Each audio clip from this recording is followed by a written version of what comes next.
Middle east से फिर एक दर्दनाक खबर सामने आई है। साउथ लेबनान में एक इजरायली ड्रोन स्ट्राइक में 5 लोगों की जान चली गई, जिनमें 3 छोटे बच्चे भी शामिल थे। सोचना मुश्किल होगा कि एक ही परिवार तबाह हो गया। मां और एक और शख्स जख्मी है। इजरायली आर्मी का कहना है कि उनका टारगेट हिजबुल्लाह का एक मिलिटेंट था, लेकिन हमला रिहायशी इलाके में हुआ, इसलिए मासूम लोग भी मारे गए। अब सवाल ये उठता है कि वाकई ये सिर्फ हिजबुल्लाह पर हमला था या फिर आम लोगों की जान को दांव पर लगा दिया गया। लेबनान के लीडर्स भड़क गए हैं और अमेरिका तक को इसमें घसीटा जा रहा है। वहीं गजा में भी हालात बिगड़ते जा रहे हैं। हॉस्पिटल तक को खाली करवाया जा रहा है। आज के इस एक्सप्लेनर में हम आपको बताएंगे कि ये पूरा मामला क्या है, क्यों यह हमला हुआ, इसके बाद क्या रिएक्शन आया और आगे हालात किस तरफ जा सकते हैं। न्यूज़ 18 के सोशल मीडिया प्लेटफॉर्म पर आपका स्वागत है। मैं आपके साथ साइमा परवीन। सबसे पहले जान लेते हैं कि हुआ क्या है। तो दरअसल लेबनान के हेल्थ मिनिस्ट्री के मुताबिक इजराइल के ड्रोन स्ट्राइक में 5 लोग मारे गए, जिसमें 3 बच्चे और 2 शख्स शामिल थे। अब इजरायली आर्मी कह रही है कि उनका निशाना हिजबुल्लाह का एक लड़ाका था जो आम लोगों के बीच से ऑपरेट कर रहा था। लेकिन सवाल यह है कि अगर टारगेट एक मिलिटेंट था तो फिर बच्चे और उनका परिवार क्यों मारा गया।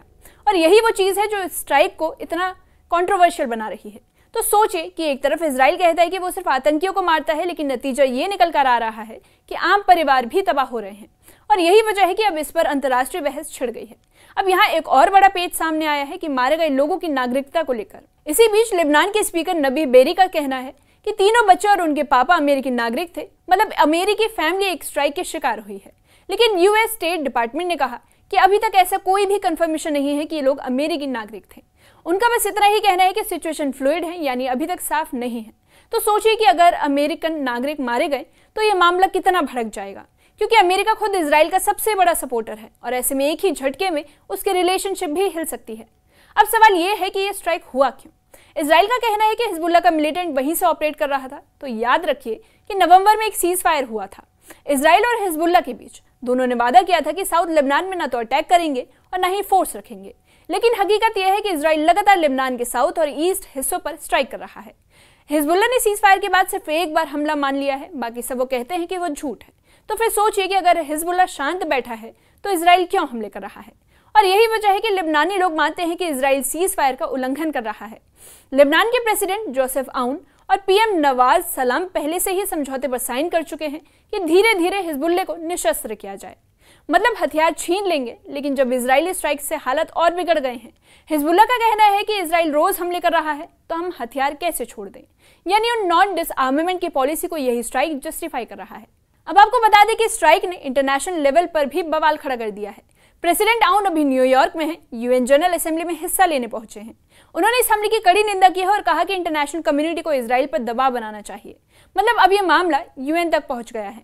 यूएन पहले से ही सीज फायर मॉनिटर कर रहा है, साथ में अमेरिका और फ्रांस भी इसमें शामिल है। लेकिन अब सवाल यह है कि अगर इतनी सारी इंटरनेशनल बॉडीज देख रही हैं तो फिर स्ट्राइक कैसे की जा रही है। और यही वजह है कि लोग अब इस पूरे मामले पर मॉनिटरिंग सिस्टम को फेल मान रहे हैं। अब जरा गजा की तरफ रुख करते हैं, क्योंकि उसी वक्त गजा में भी हालात खराब हो गए। आपको बता दें कि इजरायली आर्मी ने गजा सिटी के जॉर्डेनियन अस्पताल को खाली करने का आदेश दिया है। वहां करीब 300 मरीज है और उनके साथ मेडिकल स्टाफ भी शामिल है। इजराइल का कहना है कि गजा सिटी पूरी तरह से खाली कर दिया जाए, साउथ में चले जाएं। अब जरा सोचिए कि एक शहर जहां पहले 10 लाख लोग रहते थे, वहां सिर्फ लाखों लोग भूख और बमबारी के बीच फंसे हुए हैं। अस्पताल को खाली करवाना मतलब सीधा कह देना कि अब किसी की सेहत या इलाज की गारंटी नहीं ली जाएगी। और यही वजह है कि गजा की सिचुएशन और भी डरा देने वाली हो गई है। गजा में चल रही इस नई ऑफेंसिव का मकसद है हमास का मिलिट्री इंफ्रास्ट्रक्चर तबाह करना। आपको बता दें कि इसका टाइमलाइन इजराइल ने नहीं बताया है, बस इतना कहा कि कितना भी वक्त लगे हम रुकेंगे नहीं। और इसका मतलब यह है कि लड़ाई महीनों तक और खिंच सकती है। तो जरा सोचिए, 2 साल से ज्यादा का समय हो गया है और लाखों लोग बेघर हो गए, साथ ही हजारों लोग मारे गए। अब अगर और महीनों तक ये लड़ाई चलती रही तो नतीजा कितना खतरनाक हो सकता है।